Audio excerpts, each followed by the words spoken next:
But I don't want to, if they change their mind or if Joe Gebbia decides to join some rogue agency and all of a sudden the news goes crazy and everybody stops operating for any reason or slows down their customer base, right? I don't want to be in the position where I have 16 mortgages and I don't know how to get people in.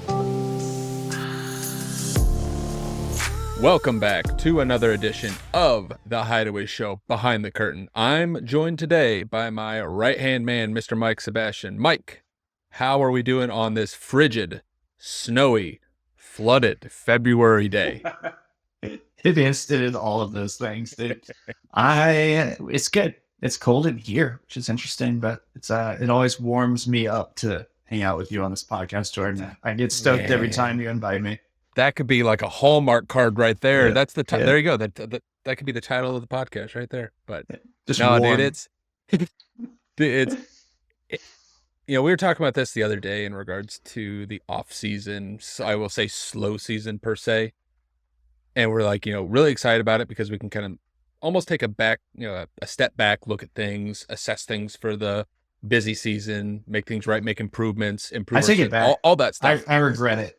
It has been just left hook after left hook, followed by a couple jabs, and then like a haymaker punch every once in a while. It has just been relentless, but it has been relentless, dude. I'm so ready for busy season. Like, please bring it. We've got a different style of guests. We've got issues. We've got you name it, dude. I'm ready to get back into busy season. But what I'm also looking forward to is almost next slow season, right? Because I think we have grown and learned a lot from this slow season, some of the challenges we've had to overcome.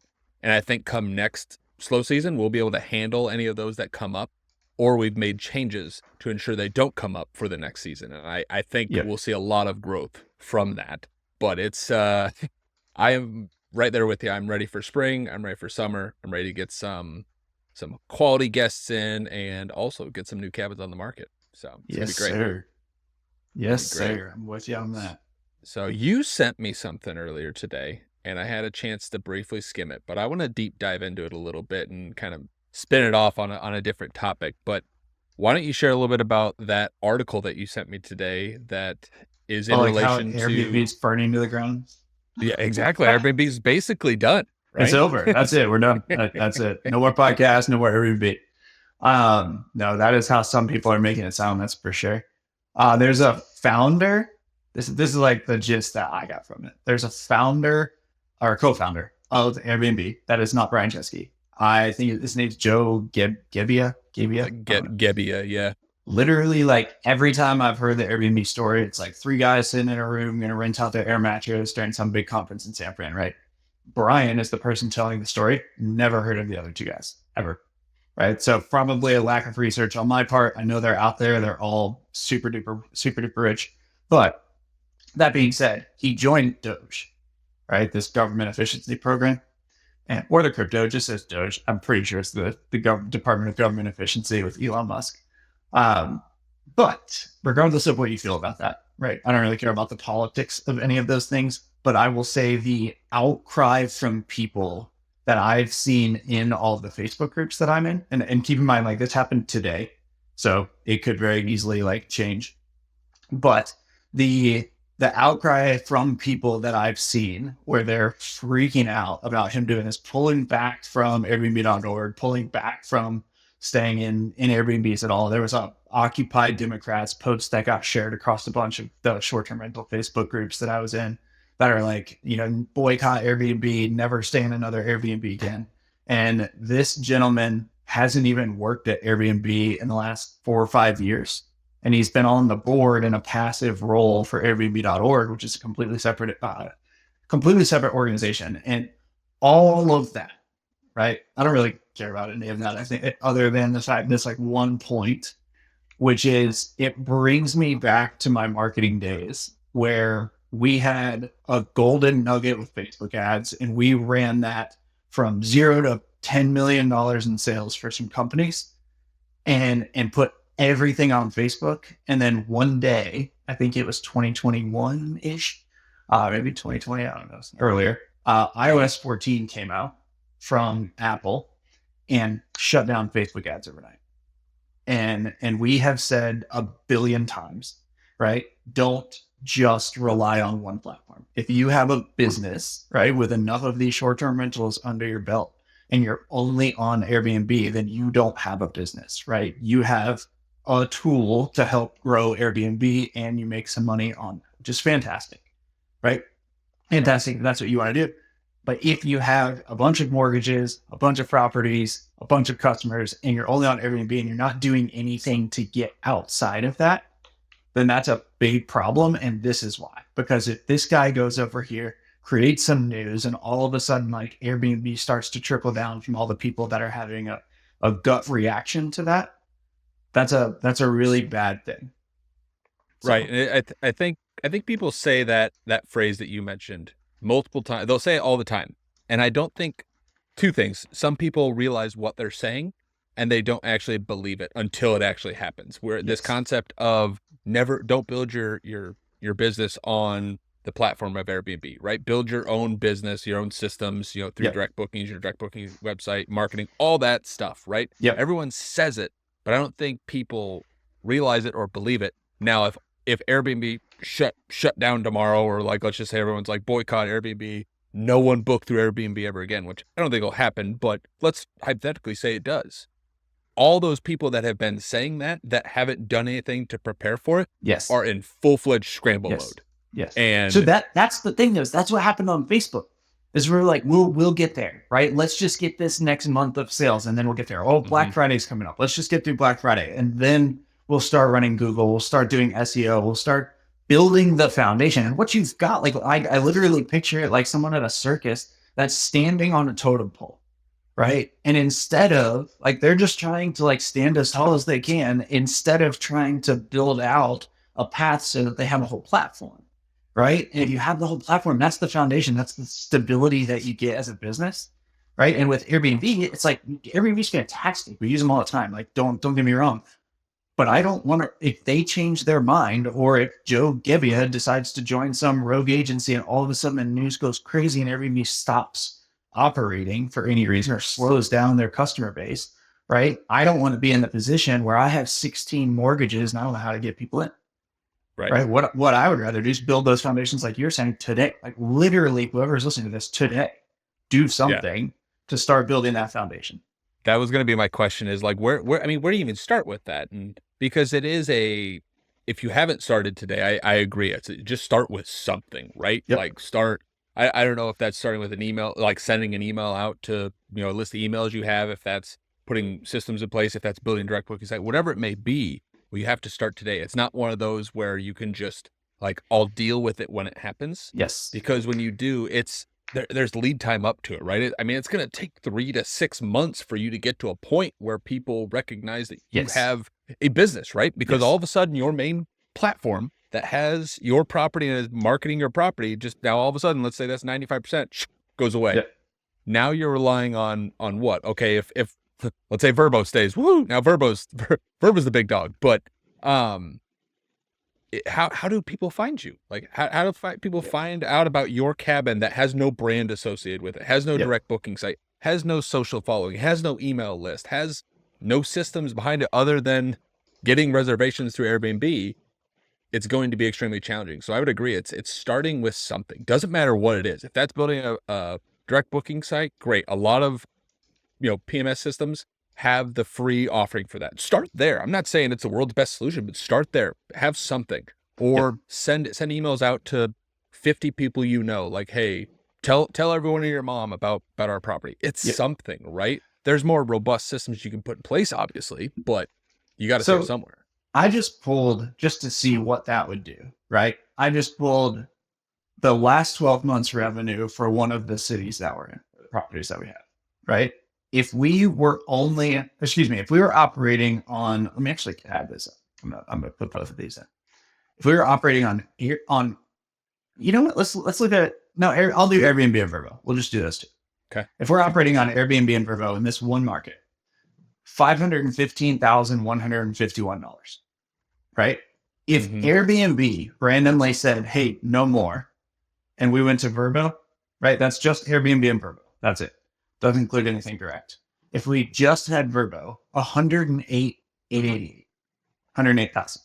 So imagine you've got all these mortgages, you've got all these expenses, you've got, handyman cleaners, utility payments, any future projects that you have, and hopefully you're keeping a little bit of revenue for yourself, right? You had over 500 grand the first version. Now all of a sudden you've cut back to 100, and it happens like that.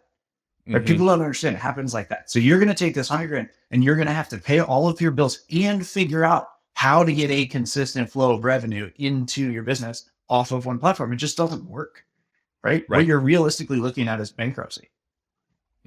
Exactly. So, yeah. And these people, I mean, the only other option at that point is sell your property. But again, like, you're still at a loss to where you gotta float it for a little bit of time if you have no cash reserves in the bank for that. With your property. I just had a genius idea with that. You said the only thing you have is the only option you have is sell your, and my mind went to a bad place. So I was like, I don't know where he's going with this. And you said property. And I was like, that makes sense. That's not at all what I thought. And then I immediately transitioned that into OnlyPads.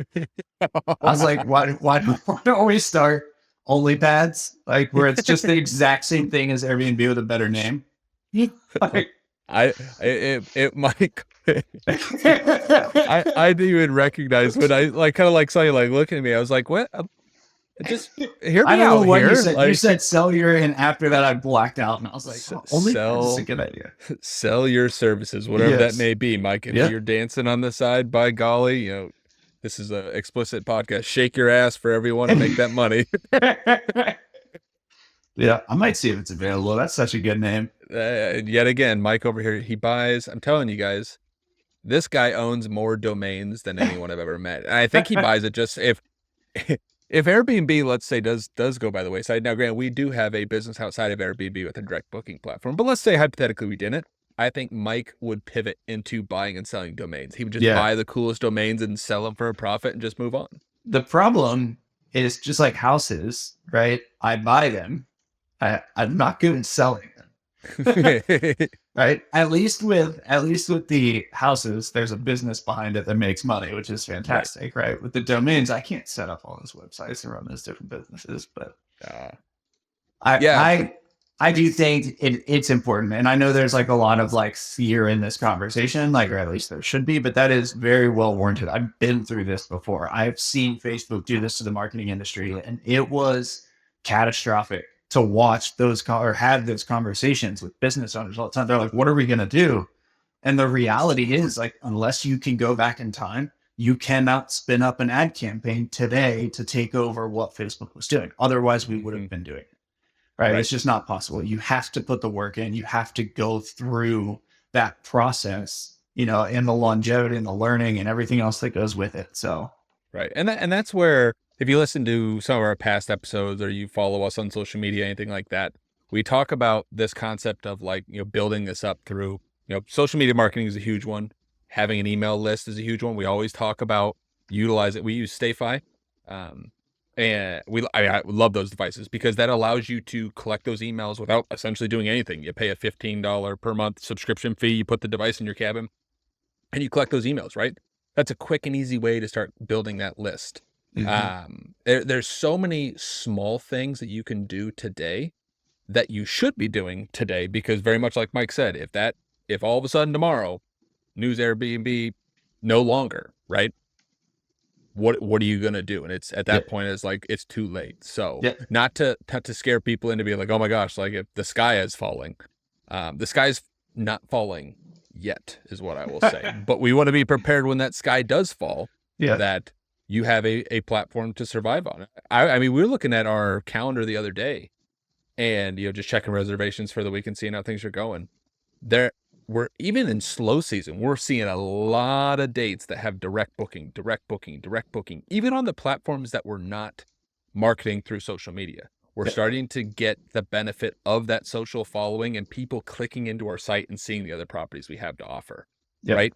And that's where that wasn't happening day one. It wasn't happening in week one. It wasn't happening week two. I mean, it took consistently across everything we were doing. What do you think? 4 to 6 months of consistency to get to that point, to have some sort of a breakthrough, be like, this is actually working. Easily 4 to 6 months. I mean, we looked at the year as a whole and how we switched around and whatnot on our reservations there, but it was it was very much a labor of love through that whole process. Like it Mm-hmm. took a lot of work to get there. And now it's good. Now we've got the momentum. It's a lot easier. Like we've definitely turned the corner on it, which is fantastic. Yeah. But yeah, it took a lot to get there, that's for sure. But I And think that's too, like you can implement this. You don't have to implement this overnight. It's not like, wake up tomorrow at 5 a.m. and spend the next 12 hours like setting up how you're going to do this. It's like spend 20 minutes every day focusing on it, right? right. Set a goal at the end of the year to change around your direct booking percentage or even if it's multi-platform, right? That would Mm-hmm. be okay. Say you don't want to set up a direct booking site. Cool. Make sure that your Vrbo and your booking.com and your Google reservations all match your Airbnb reservations, right? And it's nothing against Airbnb. I love Airbnb. They've got a great platform. But if they disappear, you are not in control of that, right? So if they disappear, what are you going to do? Diversification is a good business strategy by having your own email system that drives into, or email list that drives into direct bookings.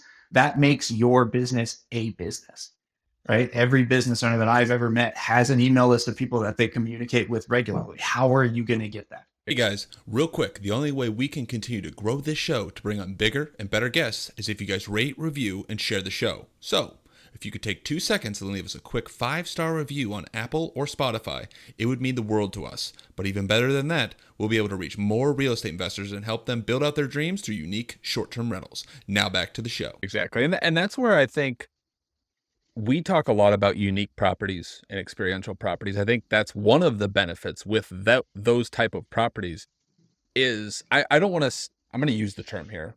Don't twist it here. It's easier to build a reputation and brand with unique and experiential properties than it is just a standard standalone cabin. It's still possible, don't get me wrong, because I've seen some properties out there that have a social media following, an email list of, tens of thousands of people, and you look at the cabin and you're like, what's so special about it? But what they do is they can capture it in a way and share it in a way that sparks emotion in someone to go book. I think that's the biggest thing with unique and experiential properties, or properties that are done in a way that stand out. Yeah. Those are easier to capture more of that attention, capture more of that emotion to get people to book direct or start to get into your systems. And I think that's the benefit of, uniqueness. A lot of people will say unique's risky, or there's a lot of upside with it, but there's also a lot of risk and downside. And I don't think that's as much the case if you know how to do it correctly. Yeah.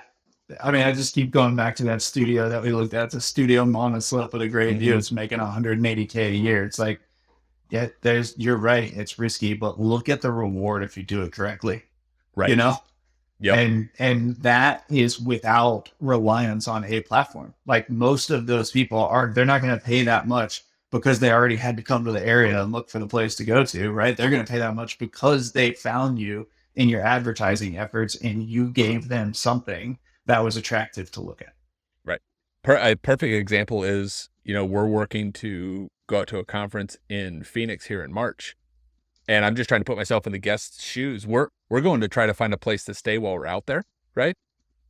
And we're not looking at the top dollar, most unique place, right? We're going to the market to stay there. Therefore, we're solely looking off of convenience and price, right?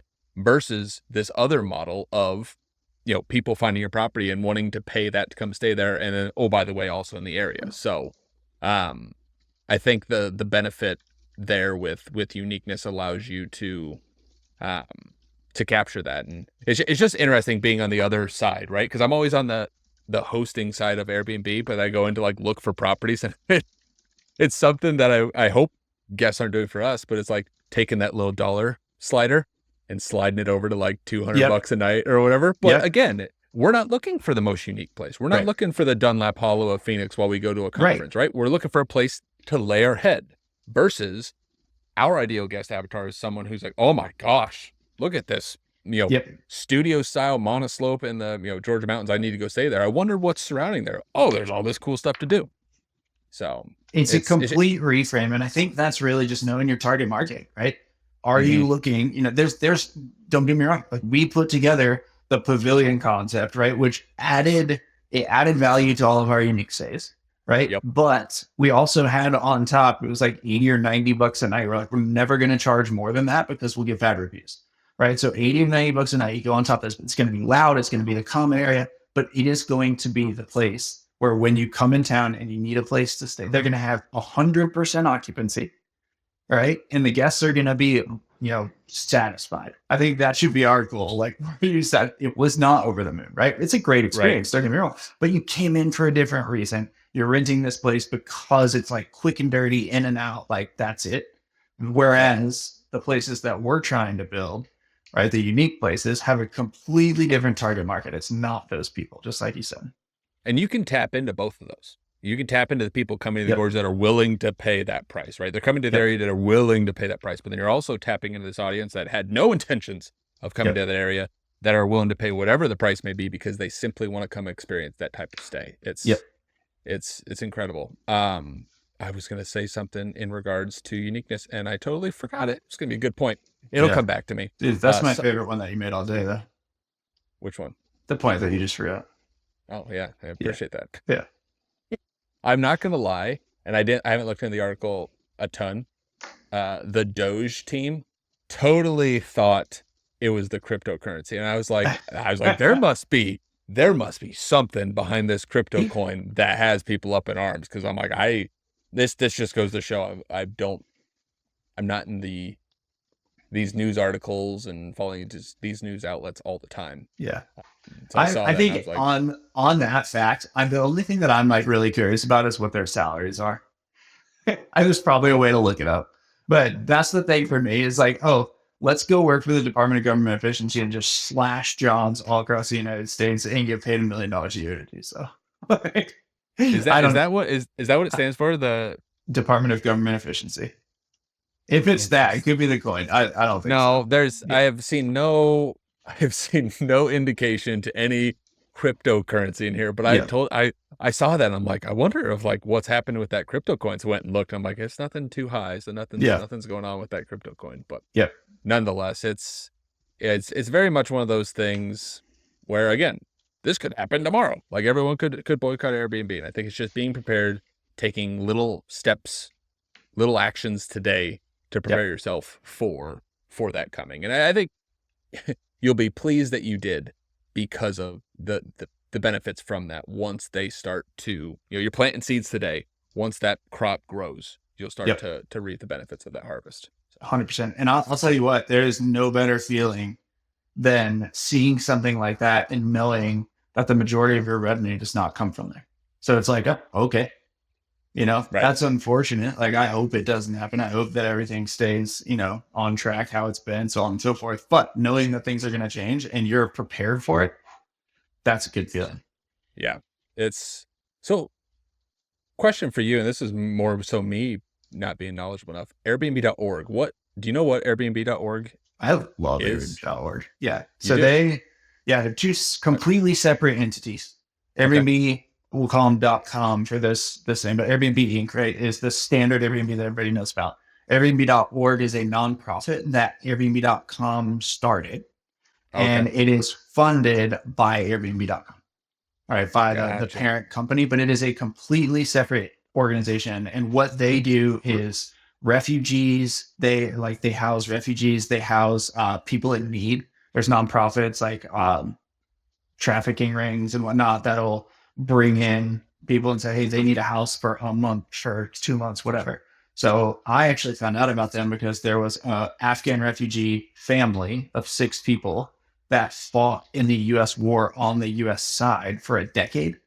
And then when the U.S. pulled out, that family was not allowed to come to the U.S. So they spent 3 years traveling from refugee camp to refugee camp before they were actually allowed in to the United States.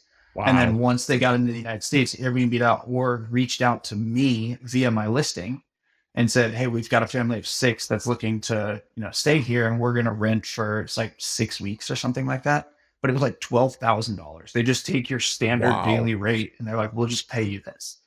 Right. So I was terrified at the time. I thought it was a scam. I thought it was all these different things. I started researching it and I was like, oh, this makes sense.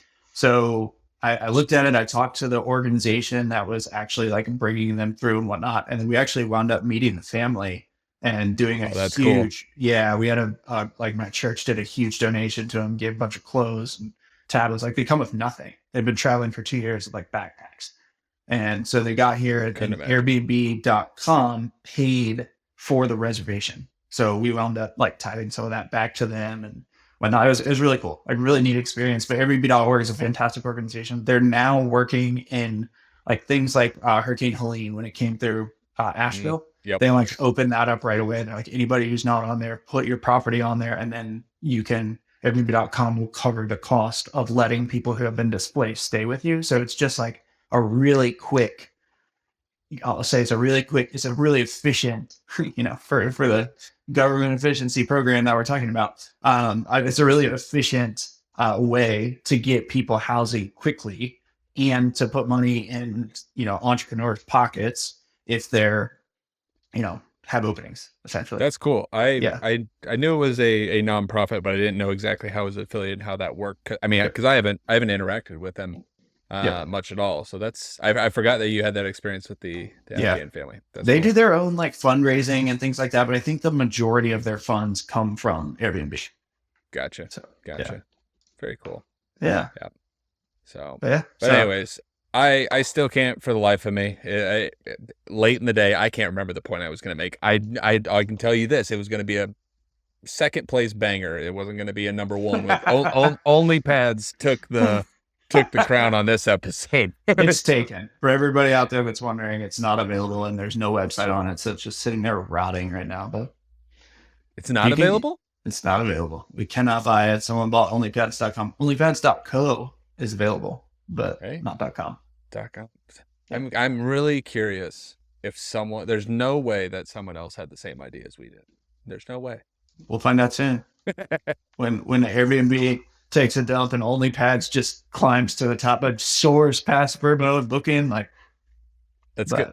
I can just see it now. We're gonna be going through things on the back end for you and me, and all of a sudden I'm gonna see Mike go, "Shut up." No way. It's gonna be like, remember back in 2025 when we had that OnlyPads idea? That thing is going to the moon. You want to know the funniest thing? I was working in Silicon Valley a long time ago. My dad told me that I should invent a camera for my dog so I can see and talk to my dog when I go out of town.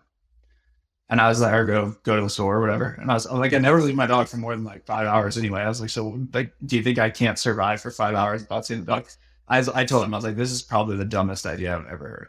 Like that, of everything that I've been pitched down here, like that is the dumbest idea I've ever heard. Like, why would that happen?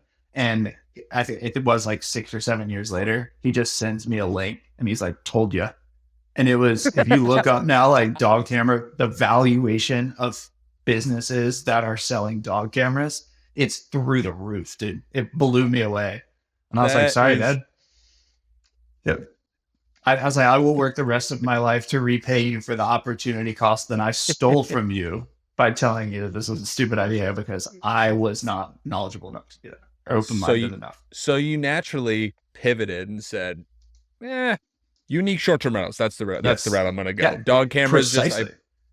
Precisely. I was like, I'm too late. There's already a bunch of companies worth billions of dollars doing this. I was like, so I'm going to go the short-term rental route. Never looked back. Mark my words, we're going to have an episode one day. It's going to be like the story of Mike Sebastian, right? From start to finish. 'Cause I think there's a lot of story. I mean, that's going to be like a Joe Rogan 3-hour podcast. Just you and me. I want to hear all the ins and outs, the ups and downs, because you've lived in more places than I've visited, I think. I'm from Iowa. We won't get out much, but dude, I've lived quite a few. I've visited quite a few as well. But that's we could definitely get into a 3-hour podcast and do that. That'll be maybe on episode like 100 or 1000. We'll hit that one. So you guys all got to listen till episode 1000. Then you can hear the details of the story of Mike. So we're only like 800 away. Yeah. We're right on our way. It'll happen. It'll be here like that. So. Yeah, it's not far at all. No. Stay tuned. Stay tuned. And I think the biggest takeaway from today's episode is just simply take action to building your own business on your own platform. Do something today. Let you define what that something is, because some people are further along than others and some haven't done anything. But I think just taking action today to safeguard yourself in case something happens like this where Airbnb goes away in the future will set you up for success. Yep. So, alrighty. Well, Mr. Sebastian, that does it. Another amazing episode of the Hideaway Show, Behind the Curtain edition. I'm Jordan Holmes. He's Mike Sebastian. Until next time, take care, everyone.